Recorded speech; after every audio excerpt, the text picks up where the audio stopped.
자, 33에서 37번 문제 보도록 하겠습니다. 여기는 이제 복합갈래 지문이 되겠죠. 이황의 설월죽, 설, 눈, 달, 대나무, 한시네요. 하나, 둘, 셋, 넷, 다섯 글자로 쓰는 것을 오원시라고 그러고, 이렇게 하나, 둘, 셋, 넷, 네 줄로 끝나는 것을 절구라고 합니다. 그래서 이 작품은 오원절구시에 해당이 되겠네요. 그 다음에 얘는 뭐 연시조군요. 예, 평시조를 연달아 쓰면 연시조가 되는 거고, 권섭의 매화. 그 다음에 보통 이렇게 시들 나와 있을 때는 수필입니다. 수필. 세안도라고 하는 수필이 또 나와 있고, 원래 세안도는 그 추사 김정희의 그림이 있어요. 제주도에서 유배해 왔을 때, 제주도로 유배해 왔을 때 그림이 있는데, 제목 그대로 보면은 세상, 세월, 한, 추워요. 세월이 추운 그림, 이런 얘기죠. 그래서 추사 김정희의 어떤 꼿꼿한 마음을 나타내는, 또는 어떤 좀 외롭고 쓸쓸한 마음을 나타내는 그림이 세한도입니다. 자, 문제 먼저 보도록 할게요. 가나다 공통점이죠? 이건 맨 나중에 풀 문제입니다. 가와나를 참고해 감상해라. 이거 박스에 읽고 가나 들어가면 되죠. 자, 그리고 여러분들 보세요. 선지가 1, 2번이 가고 3, 4, 5번이 납니다. 이렇게 나눠서 볼 수가 있고, 그 다음에 문맥음이 파악하기 35번 있고, 그 다음에 36번 달을 감상한 내용. 자, 다 들어가기 전에 36번을 읽고 들어가면 되겠죠. 자, A, B 포인트 문제 역시 마찬가지로 이렇게 중간에 끊어져 있습니다. 그래서 A 보고서 다 훑어주면 좋을 것 같아요. 자, 그러면 34번 박스를 보고 들어갑시다. 자, 가와나는 추운 계절을 이겨내는 강인한 속성이 있어 예로부터 예찬이 대상이었던 대나무와 매화를 각각 시상 대상으로 삼고 있다. 가는 대나무, 나는 매화.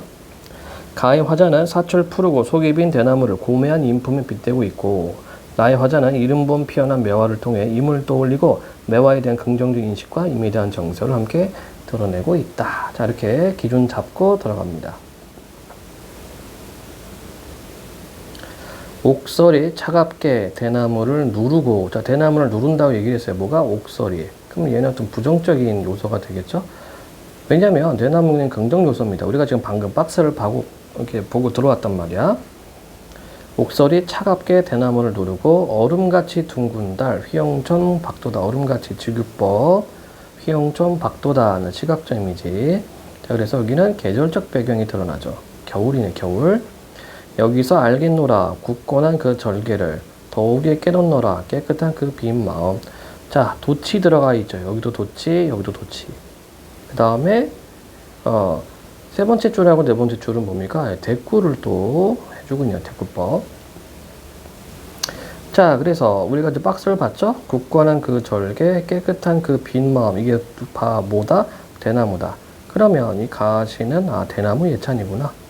이렇게 우리가 정리를 할 수가 있겠습니다. 즉, 겨울날, 겨울밤 눈이 오음에도 불구하고 어떤 굳건하고 깨끗한 그런 모습을 대나무를 통해서 이 시적화자가 표현하고 있죠. 자, 그럼 문제 풀어야죠. 어디 보자. 34번에 1, 2번은 우리가 제낄 수가 있습니다. 먼저 1번. 가의 화자는 옥설에 눌려도 푸름을 유지하는 대나무를 통해 굳건한 지조를 떠올린다. 맞고, 가의 화자는 대나무의 속이 빈 속성을 긍정적으로 인식하여 대나무를 내면이 깨끗한 인품에 비유한다. 그렇죠? 이렇게 이제 제껴가는 겁니다. 여러분들 문제. 자, 그 다음에 두 번째 권섭의 매화를 보도록 할게요. 연시조. 모첨. 자, 모첨은 처마 끝.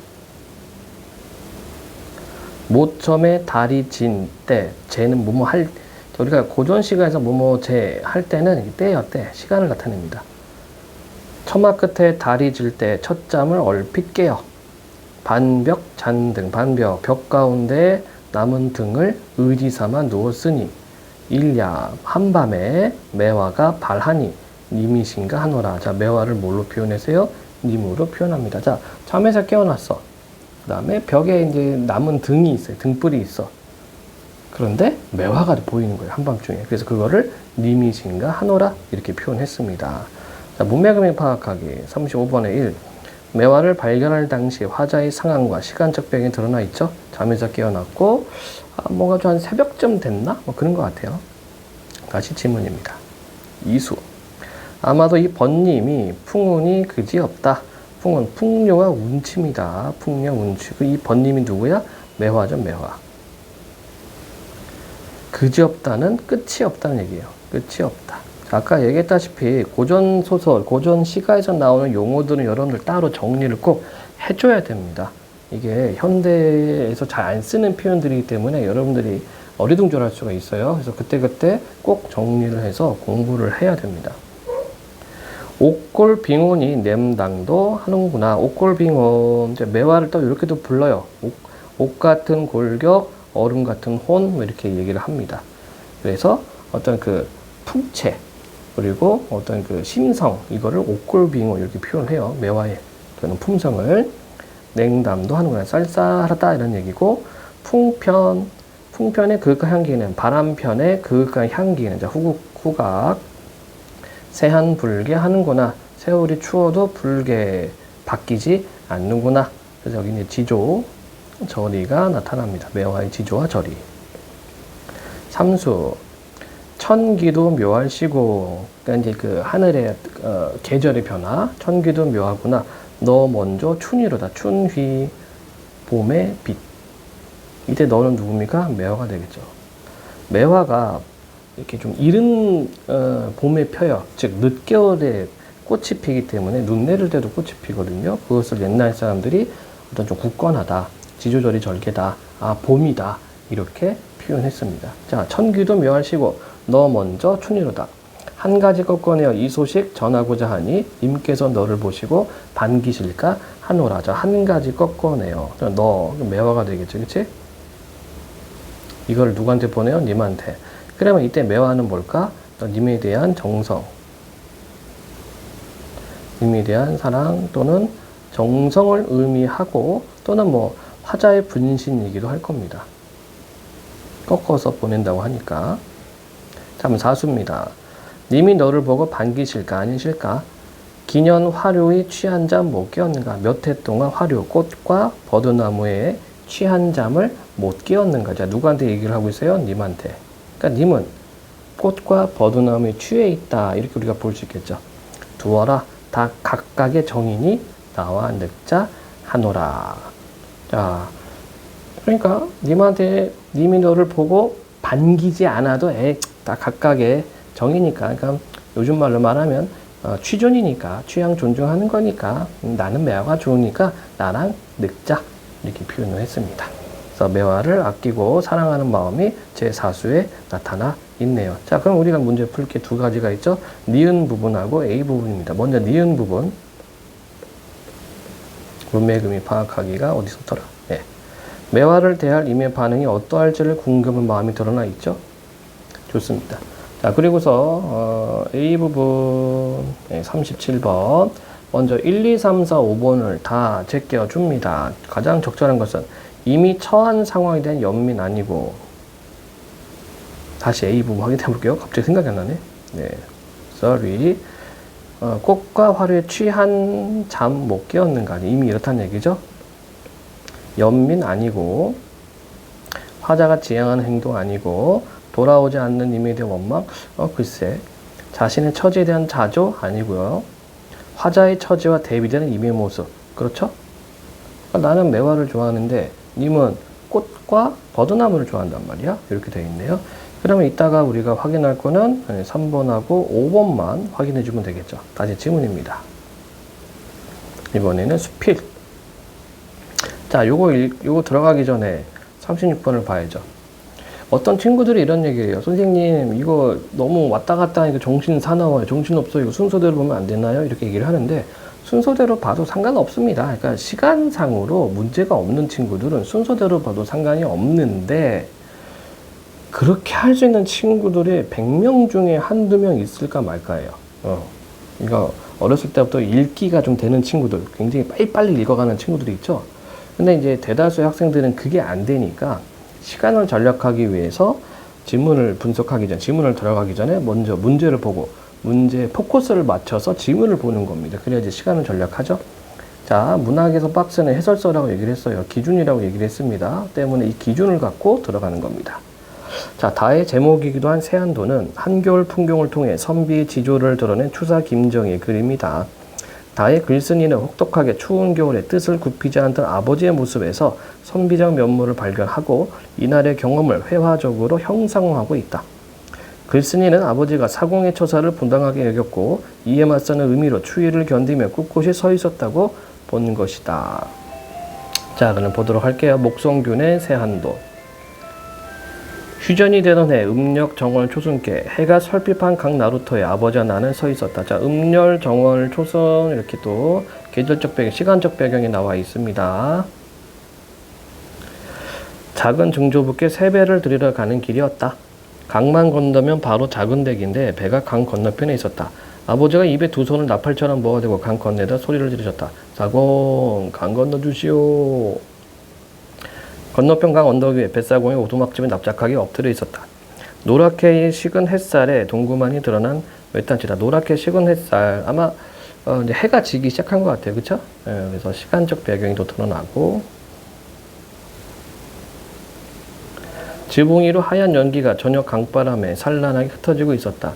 그 오두막지인 삽작 앞에 삽작, 그러니까 이제 쌀이 나무로 만든 울타리 삽작 앞에 능수 버들나무가 맨 몸뚱이로 비스듬히 서 있었다. 그러니까 겨울이니까 맨 몸뚱이가 되겠죠. 뭐 가지에 잎사귀들은 다 없을 겁니다. 둥치에 비해서 가지가 부실한 것으로 보아 고목인 듯 싶었다. 나루터의 세월이 느껴졌다. 강심만 남기고 강은 얼어붙어 있었고, 이때 강심은 강중앙, 강중심이에요. 이걸 강심이라고 얘기를 하죠. 해가 넘어가는 쪽 컴컴한 산기슭에는 적설이 쌓여서 하얗게 번쩍거렸다. 나루터의 마른 갈대는 서걱서걱 아픈 소리를 내면서 언 몸을 회리바람에 부대끼고 있었다. 마침내 해는 서산으로 떨어지고 갈대는 더 아픈 소리를 신음처럼 질렀다. 그러니까 바람이 불었다는 얘기입니다. 요거는 바람 불기 시작해요.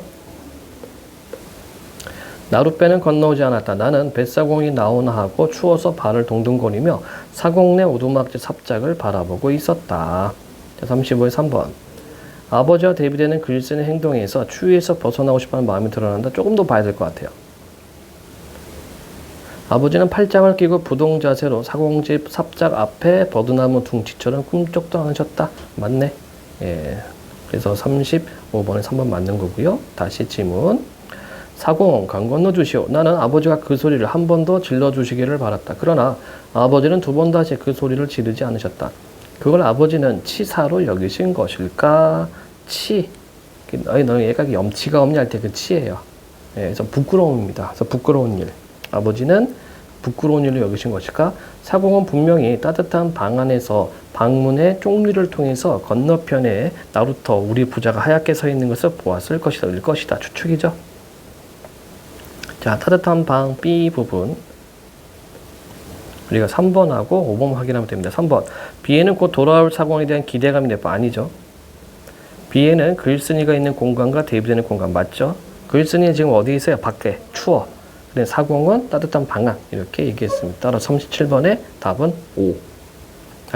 다시 질문입니다. 그러나 도선의 효율성과 도선, 강을 건넌다는 뜻입니다. 도선의 효율성과 사공의 존재 가치를 높이기 위해서 나루토의 선객이 더 모일 때를 기다렸기 쉽다. 추측하고 있어요. 그래서 사공 강 건너 주시오 했는데 뭐 들은 채도 안 하고 안 나오고 있어요. 안 나오는 상황을 지금 내가 추측하는 겁니다. 문맥을 파악하기 4번. 선객들의 모습을 비판적으로 바라보는 아버지 생각 요런 거 없죠. 선객은 지금 선객은 나와 아버지밖에 없는 겁니다. 답은 4번이 되겠고요. 다시 질문. 자, 그게 사공의 도선 방침일지는 모르지만 그 사람들이 더 오기를 기다리는 것, 엄동설 안에 서 있는 사람에 대한 옳은 처사는 아니다. 이 점이 아버지는 못마땅하셨으리라. 역시 추측이죠. 힘겨운 시대를 견뎌내신 아버지의 완강함과 힘겨운 시대, 그 전쟁 직후 아버지의 완강함과 사공의 존재 가치 간의 이념적 대치였다. 아버지는 주루막을 지니고 계셨다. 주루막 안에는 정성 들여 한지에 싼 육적과 술 항아리에 용술을 질러서 뜬 제사술로 쓸 술이 한 병 들어있었다. 작은 증조부께 올릴 새의였다. 그 세배의 차례 의식을 드리는 물건들. 엄동설한 저문 강변에 세일을 지고 꿋꿋하게 서 계시던 분의 모습이 보인다. 이거를 지금 세한도로 이렇게 빗대어서 표현한 겁니다. 자, 그럼 미음 부분 볼까요? 작은 댁에 세배하라 하면서 준비한 음식을 아버지 정성 맞습니다. 따라서 35번의 답은 4번이고 공통점 가장 적절한 것은 자, 이런 문제는 맨 마지막에 봤던 걸 기준으로 해서 이 사안이 있으면 그 다음 꼴로 넘어가면 됩니다. 자, 1번 서리적 표현으로 대상이 된 속성을 강조하고 있다. 이거 찾아야 되니까 좀 모료할게요. 2번 명암 대비 지금 우리가 본 거 없습니다. 3번 구체적 사물이나 상황을 통해 내면적 가치를 발견하고 있다. 우선 보류. 직유법을 활용하여 대상의 외양을 구체적으로 묘사. 풍자기법 이건 당연히 없죠. 예. 사실 이 지문에서 조금 까다로운 문제가 33번이라고 생각하면 되고 직유법을 활용하여 대상의 외양을 구체적으로 묘사했다. 자, 직유법이 있는지 없는지 좀 볼게요. 근데 이렇게 표현법을 찾을 때는 여러분들 표현법 찾을 때는 긴 지문보다는 짧은 지문을 보는 게 훨씬 좋습니다. 자, 그러면 짧은 거 한번 찾아볼게요. 자, 가에는 직유법 있죠? 얼음같이 둥근 달. 나는 직유법이 나에는 직유법이 없습니다. 예. 나시에는 직유법이 없다. 그래서 4번도 아닙니다. 자, 그러면 3번 구체적 사물 내면적 가치. 그럼 가에서는 어떤 거 있어요? 얘는 대나무, 나는 매화였죠. 그 다음에 다는 뭡니까? 상황이 있지. 구체적 상황이 있습니다. 사공을 불렀는데 상황이 나오지 않고 아버지가 그 엄동설 안에서도 꿋꿋하게 서 있는 그런 상황이 있습니다. 내면적 가치를 발견한다. 맞는 게 되겠죠. 자, 33번 문제를 푸는 요령. 요런 문제를 푸는 요령은요. 다시 말하자면 공통점 찾는 거기 때문에 맨 마지막에 봤던 걸 기준으로 삼습니다. 자, 그런데 표현 방식 같은 게 있어요. 표현 기법 물어보는 문제는 짧은 거를 통해서 먼저 제껴주시면 될 것 같아요. 자, 34번. 아이고, 이거 나 읽고서 했어야 되는데 넘어가 버렸다. 뭐 이렇게 깜빡할 수도 있네. 나의 화자는 옥골비곤의 자태를 가진 매화를 님으로 착각한 것을 깨닫고 서러워하는 당연히 아니죠. 나의 화자는 추운 계절에도 굴하지 않고 그윽한 향기를 풍기는 매화의 강인한 예찬. 나의 화자는 춘희를 먼저 느끼게 해준 매화의 소식을 님에게 전달하고 싶은 소망을 드러내 맞습니다. 아닌 건 3. 자, 그러면 문제 하나 남았죠. 예, 36번 하나 남았습니다. 1. 노랗게 식은 햇살과 하얗게 번쩍거리는 적설을 통해 적선 쌓인 눈, 매섭게 추운 겨울광과를 회화적으로 형성화. 네, 여기 있죠. 2. 아픈 소리를 신음처럼 지르는 갈대는 사공의 부당한 처세에 맞서려는 글쓰인 내면을 표상한다가 아니라 바람이 많이 불기 시작하니까 갈대에서 소리가 난다는 얘기지. 그쵸? 2번 틀렸네. 3. 글쓴이는 버드나무 둥치처럼 꿈쩍도 않는 아버지 모습에서 지조를 지키려는 선비적 명을 발견했고 4. 두 번 다시 그 소리를 지르지 않는 모습을 통해 자신의 뜻을 꺾지 않으려는 아버지 태도. 5. 엄동설한 저문 강변에서 꿋꿋하게 서있던 아버지의 모습은 추사의 그림 세안도 의무지와 연결되는 건 좋습니다. 따라서 답 2번이 되겠죠. 자, 이렇게 해서 이 복합갈래 지문 33에서 37번 문제 설명 마치도록 하겠습니다.